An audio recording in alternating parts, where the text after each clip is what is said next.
안녕하세요. 연세편한마디내과 류마티스내과 전문의 김대식. 저는 이지은입니다. 이번 영상의 주제는 좀 안타까운 주제이긴 하지만 다들 궁금해 하시는 류마티스 관절염 환자의 첫 번째 사망 원인에 대해서 말씀드리도록 하겠습니다. 보통 자가면역 질환, 류마티스 질환의 환자분들의 기대 수명이 사실 일반 남성분들은 일반 병이 없으시는 분들에 비해서 7년에서 10년 정도, 여성은 3년에서 10년 정도 단축된다는 논문들이 있습니다. 그렇지만 어떻게 원인이 된다고 알 수 있을까요? 네, 통상적으로 류마티스 관절염 처음 진단받으시면은 이제 또 질문이 많으시죠. 그런 경우에 저희가 항상 앞으로 물어보시는 게 그렇죠. 오래 살 수 있나요?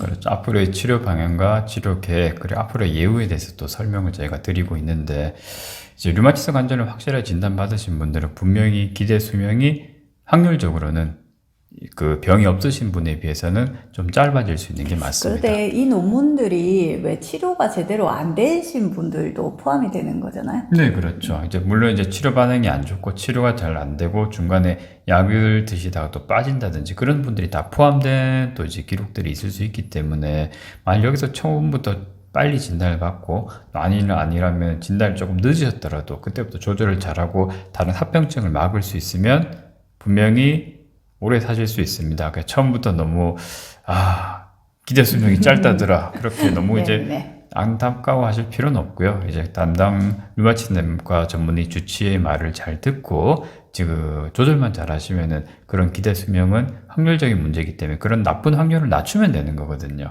일단 이 얘기를 꼭 이제 말씀을 드리고 진행을 하도록 하겠습니다. 보통 질병 활성도가 높을수록 아니면 손상관절수가 높을수록 아니면 다른 부가질환들, 심혈관 질환이라든지 그런 감염이라든지 이런 동반질환이 많을수록 이제 조금 더 위험도가 높아지겠죠? 네, 그렇죠. 아무래도 초기 단계에서 염증 수치가 계속 높은 상태로 지속이 된다든지 류마티스 관절염이 활성도가 많이 큰데 조절이 좀 잘 안 돼서 염증 수치가 계속 높다든지 그런 경우에는 사망률이 좀 더 올라갈 수가 있어요. 초기 단계에서 진단이 되면 꼭 이제 조절을 빨리 잘 해서 이제 아픈 관절을 최대한 없애고 염증 반응을 안정시킨 상태를 유지하는 게 제일 좋은 거죠. 자, 그러면은 첫 번째 사망 원인, 가장 많은 사망 원인은 뭘까요? 자, 이제 퀴즈인가요? 네. 이제 사망률을 높이는 원인 중에 첫 번째가 혈관 질환입니다. 네, 심혈관 질환이 이제 빈도가 높고요. 두 번째가 감염 질환입니다. 여기서 심혈관 질환이라고 하면 심장 질환, 그 다음에 혈관에 이제 혈전이 차면서 동맥경화가 진행돼서 진행이 될 수 있는 뇌졸중, 중풍, 뇌경색 그런 것들이 모두 다 포함이 되는 거죠. 기본적으로 이제 류마티스 관절염 환자분들이 만성염증이 생기는 만성질환입니다. 그래서 몸 전체에서 생길 수 있는 만성염증이 결국 동맥경화를 조장을 하게 돼요.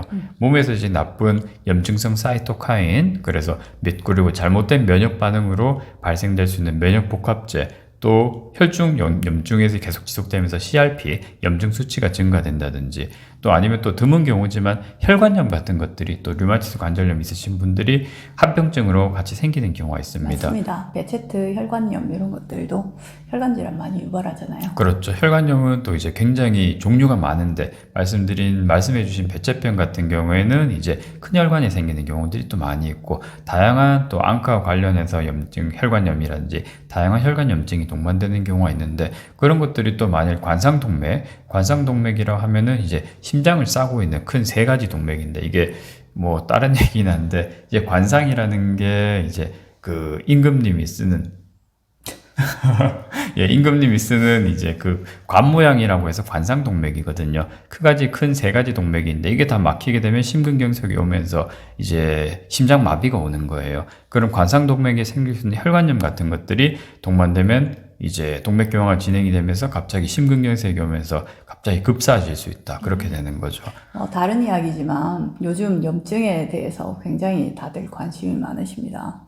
류마티스 염증뿐만 아니라 당뇨라든지 다른 질환들로 인해서 비만이라든지 이런 질환으로 인한 염증이 혈관에 문제를 많이 일으킨다는 논문들이 많죠. 네, 그렇죠. 만일 아까 말씀해 주신 것처럼 그런 당뇨라든지 혈압 그런 것들이 동반 질환이 많을수록 이제 사망률은 좀 더 올라갈 수가 있거든요. 그래서 저희가 류마티스 질환이 있으시는 분들에게는 다이어트를 필수적으로 하시라고 말씀을 드리잖아요. 네, 그렇죠. 기본적으로는 심혈관계 합병증이 빈도가 올라갈 수 있기 때문에 또 면역 이상 T세포라든지 또 몸 안에 있는 대식세포가 염증 질환을 유발할 수 대식세포가 나왔습니다. 네. 이 대식세포는 이제 마크로파지라고 해서 몸에서 이제 그 대식세포인데 이름이 저는 이제 그 한자는 아니고요. 저는 이제 심을식을 써서 이제 크게 심는다고. 제 이름은 그런 얘기입니다. 김대식. 예, 딴 얘기를 잠깐 했고요. 그래서 말씀드린 이제 동맥경화가 진행될 수 있는 기본 질환들, 흔히 이제 성인병, 고혈압, 당뇨, 고지혈증 그런 것들을 잘 조절하는 것들이 중요하고 기본적으로 고혈압, 당뇨, 고지혈증이 있으면 당연히 조절 잘 해야 되는데 특히 류마티스 관절염이라든지 이런 자가면역 질환이 있으신 분들은 좀 더 조절을 더 타이트하게 잘 해야 되는 겁니다. 안 그래도 안 좋을 수 있는데 그런 것들이 동반되면 더 나빠질 수 있기 때문에 미리 조절을 해야 되고 혈압 같은 경우에도 목표 수치 안쪽으로 유지를 잘 해야 되는 거죠. 고지혈증도 당연히 잘 조절하셔야 되는 거고요. 그렇죠. 저희가 고지혈증을 보면 기본적으로 이제 LDL 콜레스테롤, TG 콜레스테롤, 그 다음에 HDL 콜레스테롤 세 가지를 보게 되는데 그 중에서 나쁜 콜레스테롤 두 가지.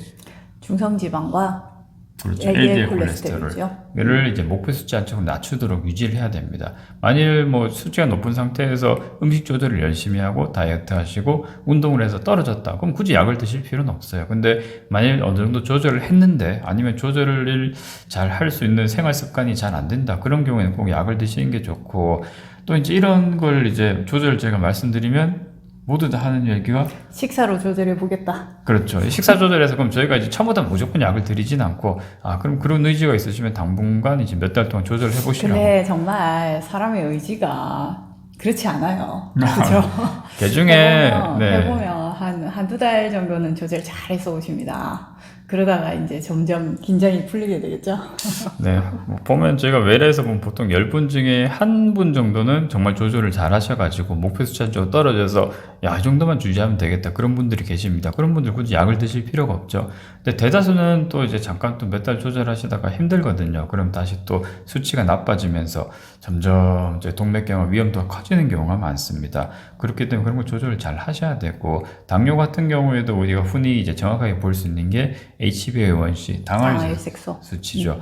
이제 이거를 이제 당뇨가 진행되면 6.5 이상이 되면 당뇨인데 그 전 단계에서 왔다 갔다 하시는 분들 많거든요. 조절 잘 하셔야 되고 또 이제 이런 걸 이제 정 조절이 안 되니까 결국은 이제 치료를 하셔야 되겠다. 같이 조절해야 된다. 그렇게 말씀하시면 또 다 말씀하시는 게 이 약 평생 먹어야 되는 거 아니냐. 고혈압 약 한 번 먹으면 끊으면 안 된다던데. 혈압약 한 번 먹으면 끊으면 안 된다는데. 네, 이 얘기는 제가 너무 질문을 많이 들어서. 모든 분들이 질문하는 것 같아요. 네, 그러죠. 끊을 수 있습니다. 네.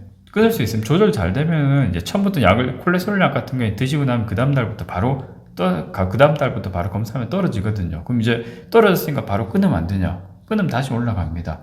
이제 약을 드시면서 수치가 좋아졌다. 이제 그렇죠. 관리를 잘 하셔서 이제 수치가 점점 안정이 된다. 그럼 이제 약을 조금씩 줄이다 끊을 수 있습니다. 고혈압, 당뇨, 고지혈증 다 약 끊을 수 있어요.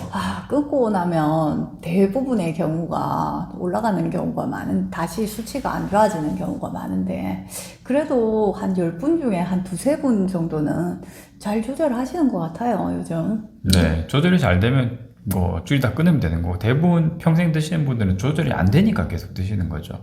결국 약을 드시고 안 드시고가 중요한 게 아니라 목표 수치 안쪽으로 유지가 되냐 안 되냐 맞습니다. 그게 중요한 거고 결국 그렇게 수치를 유지하는 것들이 앞으로의 기대 여명, 수명과 연관성이 크기 때문에 꼭 조절하셔야 되는 겁니다.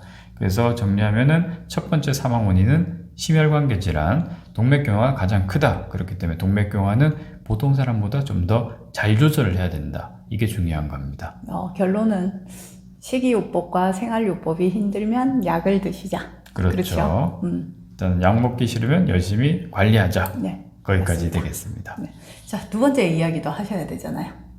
두 번째 이야기는 안 하셔도 되나요? 감정.